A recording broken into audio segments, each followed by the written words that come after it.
ભાવમાં, ગીતોમાં, ભેળિયામાં માની ખૂબ યાદી થાય છે. પણ આ પ્રસંગ રૂપે એક નાનકડી વાત. બપોરનું ટાણું, નારાયણ બરોબર મધ્યમાં આવેલા હુરડ નારાયણ.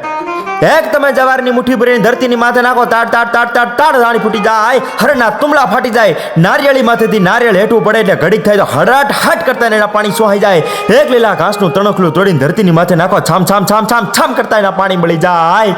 હથેળીમાં તમે પાણી લઈને હુરજ દાડાની સામે તમે રાખો એટલે હથેળીના પાણી એમને હુરજ દાડા સોહી જાય. આવો તરદાર તડગો તગીરેલો ભાઈ.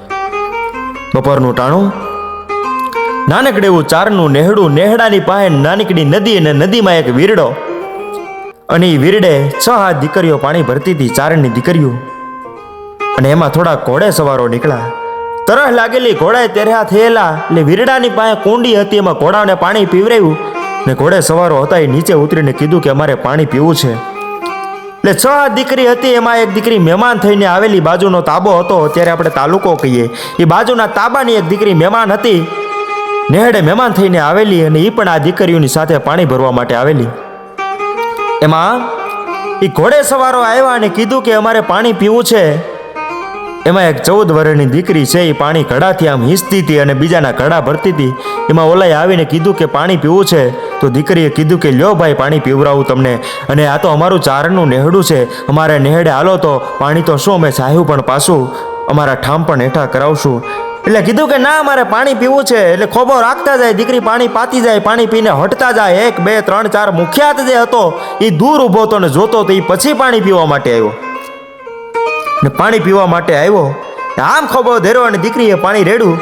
હોળી દીકરી 14 વર્ષની ઉંમર, કડલાને કાંબિયું પગમાં પહેરા છે, હુલરને હાહડી પહેરા છે, અકોટા કાનમાં પહેરા છે, માથે ચૂંદડી ઓઢી છે. અને હાદો હવે હુરજને પણ થોડીક વાર ઊભું રહીને પગે લાગવાનું મન થાય કે જગદંબા તારા ચરણમાં વંદન કરી લેવા આવી જોગ મજા હો. એ આમ ગળો લઈને પાણી પીવરાવતી હતી, પણ આયના માના ભાલમાં હુરજ ગયો એવું તેજ હતું. નમો બ્રહ્મ શક્તિ મહાવિશ્વ માયા, નમો ધારણી કોટી બ્રહ્માંડ કાયા, નમો વેદ વેદાંત મેં શેષ બરની, નમો રાજકા રંક મેં ક્ષેત્રધરની, નમો પવન રૂપી મહાપ્રાણ દાતા. એ આમ પાણી પીવરાવતી હતી, પણ બધા પાણી પી પીને હટી જતા હતા. પણ મુખ્યાત જે હતો જરખેના ઝાપા જેવી દાઢી, પાણી પીતો પીતો 1 વાર 2 વાર અને 3જી વાર દીકરીના મોઢા સામું જોયું.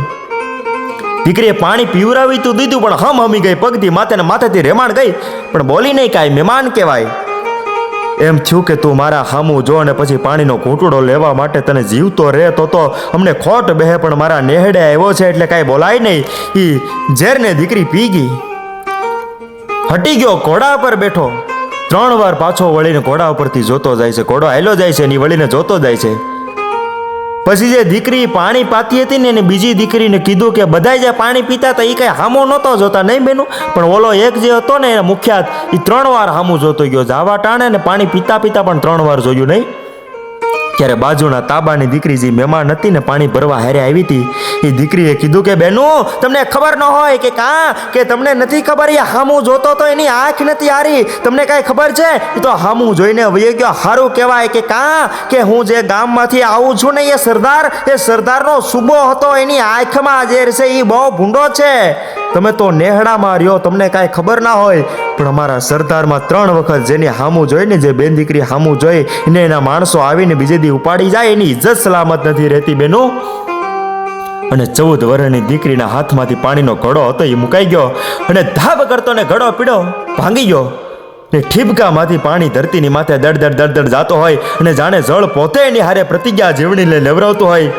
અને એમ કીધું કે એને જો એમને એમ ખાલી જોયું હોય, અમથું ખાલી જોયું હોય, જોવા ખાતર ભૂલમાં જો જોયું હોય તો એને હીર ખીરને દિવાળી, બાકી એની આંખમાં ઝેર હોય ને કાલનો હોરજ આથમમાં દઉં તો ધના નયાની જીવણી ન કહેવાય. ભલા માણા ઉભો ચીરી ન નાખું તો. એને અમથા ખાલી જોયું હોય તો એને હીર ખીરને દિવાળી, પણ એની આંખમાં ઝેર હોય ને કાલનો હોરજ આથમમાં દઉં તો ધના નયાની જીવણી ન કહેવાય. ભલા માણા પ્રકૃતિનો મરણ બદલાણો ભાઈ. આમ લાલ રક્ત જેને કહેવાય, આખા શરીરમાંથી આવીને ચામડીમાંથી રક્ત નીકળશે એવું જેને કહેવાય. ડગલા દીધા ભાઈ. ઘરે આવી પણ દીકરીને ખાવું નથી ભાવતું, અને હાજે નીંદર નથી આવતી. સવારમાં ઘીના બેડા તૈયાર થયા, અને બાપુએ કીધું કે બેન દીકરી જીવણી, ભેહુને નજીક રાખજે હો બેટા, હમણાં હું બપોર નહીં થાય ને ત્યાં પાછો આવી જાય, પાધરના વેડે પાછા આવવા દેજે, પાધરે આવવા દેજે, ખાડુને હામા પાણીએ નથી લઈ જવા, અને હું હમણાં ઘી દઈને આવી જાય હો. કે ના બાપુ ઘી લઈને મારે જવું છે. અરે બેટા કોઈ દિને હું કામ જીદ કરે છે કે નહીં ઘી લઈને મારે જવું છે. તમે પછી તમારું શરીર હાલે નહીં પછી મને વેપાર કરતા ના તે બધી ટેવ તો પાડી ને બાપુ. અરે નો જવાય બેટા, બાપુ જવું છે બેટા નો જવાય. ઘડીક રગજગ હાલીને બાપથી બોલાઈ ગયું, ગાંડી તને ખબર નથી પડતી, મરી ગઈ ત્યાં નો જવાય, ત્યાં ઓલા સરદારના બાકરની આંખમાં ઝેર છે, તને ખબર ન હોય. કે બાપુ મને ખબર ન હોય ને એટલે જે આજ દી સુધી જીવતો તો, બાકી હવે એને જીવતો રહેવા દઉં તો ધના નાયાની જીવણી ન કહેવાય ભલામણા. હવે એ ન રહે ને માથે લીધું બેડું ભાઈ. અને કોઈ કવિએ દર્શન કર્યા હશે, દૂધ ને ઘી એક જ નામ કહેવાય, એટલે કોઈ કવિએ કીધું હશે કે કેવી રે કેવી મારી માં જીવણી કેવી, દૂધના બેડા વાળી તું દૂધડા જેવી. દૂધથી ઉજળું કાંઈ જગતના ચોકમાં હોય નહીં, દૂધ કરતા ધોળું હોય પણ ઉજળું ન હોય. દૂધના બેડા વાળી તું દૂધડા જેવીને ડગલા દીધા ભાઈ. કાંબીઓને કડેલા ખણાનાક. પણ બીજી દીકરીઓને કીધું કે મારી દીકરી મારું માનતી નથી, એ બાયું કોક હારે જાવની. 70 વર્ષનો બાપ છે, મૂછે આહુડા આવીને અટકી ગયા. હા મારી દીકરી હવે મારું ન માને હો. આડો પાડોની બાયું છે એ કુંજ આકારે હારે હાલ્યું જાય છે કે આ દીકરીને કોઈ ભાળે નહીં ને. પણ ખણાના ખાંભીઓ વાગતે જાય ને આવી ભાઈ હેઠની દુકાને દેગડા મૂક્યા, હેઠ તોડી લ્યો. હેઠ ઘી તોડે છે પણ દીકરી આમ જોવે જાણે ભૂખી શિયાળ શિકારને ગોતતી હોય એમ. ગાંડીગીરની માલિકા ઘે કરીને ચારે બાજુ. હેઠ કહે કે બેન દીકરી આ બાજુ નજર રાખની, અહીંયા ઘી તોળાય છે, તોલમાં ધ્યાન દેની. તો કે ઘીના તોલમાં તમે ધ્યાન દો. હેઠ મારે તો સત્યની હારે અસત્યને આજે તોલી લેવું છે, એના ભૂકા કાઢી નાખવા છે ભલાવાણા. એ આટલી જ આ વાત થઈ. ત્યાં તો કાયમ ઘી દેવા માટે ગામડેથી નેહડેથી જે કોઈ આવતું હોય, એમાં ઘી દેવા માટે કોણ આવે છે એના માણસો ત્યાં આવી ગયા હોય. બાકરના સુબો જે નિમવામાં આવેલો, એ સુબાના માણસો આવી ગયા હોય અને એમ લાગે કે આ સ્વરૂપવાન છે એટલે એટલું જ કહેવાનું કે સુબાએ બોલાવ્યા છે. પછી હવે તો જમાનો હારો છે, કાયદા છે, બધું છે, એ આખો યુગ એવો હતો, બોલાવે છે એટલે જવું પડે. પછી એમાં બીજું કોઈ આવે નહીં એટલે એના માણસો આમ દાંત કાઢતા જોઈ રહ્યા કે ઓહો એને તો હું હોય, એને મેળવવા સિવાય બીજું કઈ હોય નહીં ગોલાવને. એને કીધું કે ભાઈ હાલો અહીંયા અમારો સુબો બોલાવે છે. કે મારો સુબો બોલાવે છે. કે ક્યાં છે તારો સુબો? તો કે ત્યાં ઓલા ઝરૂખામાં એ ઉભા. અને દીધા ડગલા ભાઈ, ખણાનાક ધાપ ડગલા દેતી જાય. આમ માથેથી ચૂંદડી હરી જાય, આમ જોતી જાય, ક્યાં છે તારો સુબો? મને જડ દેખાડ, ક્યાં છે તારો સુબો? 14 વર્ષની ઉંમર હતી ને આમ જ્યાં નજર પડી કે ઝરૂખામાં ઉભો, તો આ છે તારો સુબો? તો કે હા. હામું જોયું કે આવ, આમ હાથ કર્યો કે આવ કીધું. સુબાએ એને કીધું કે અહીંથી પગથિયા ચડીને આવું કે અહીંથી સીધી આવું? તો કે પગથિયા ચડીને આવ.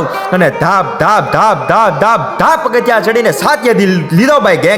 ઘે કરતો ને બની સિંહણી માત તું ત્રમત્રોળી હણી દેતને રામરો દેશદ્રોહી નમો નાર શીખી અસુર વિમોહી. હાટ કરતો ને સાત્યથી ઉભો ચીરી નાખ્યો ભાઈ. વૈશાખ શુક્લ 14 વિશાળ રવિગ્રસ્ત હોત ગત સંત કાળ પ્રહલાદ કિન કરુણ આ પ્રકાર થ રાય થમ થરી હરા. તેથી નરસિંહનું રૂપ જોવા માટે પ્રહલાદ સિવાય કોઈ જોઈ નતું શકતું, પણ ધના નાયાની જીવણીનું રૂપ જોવા માટે તો આખા બ્રહ્માંડનો માલિક બ્રહ્માંડ વિષ્ણુ મહેશ ને બધા આવ્યા હતા કે આ ચારણની દીકરીનું રૂપ જોવા જેવું છે, અધર મને પી જવાની છે.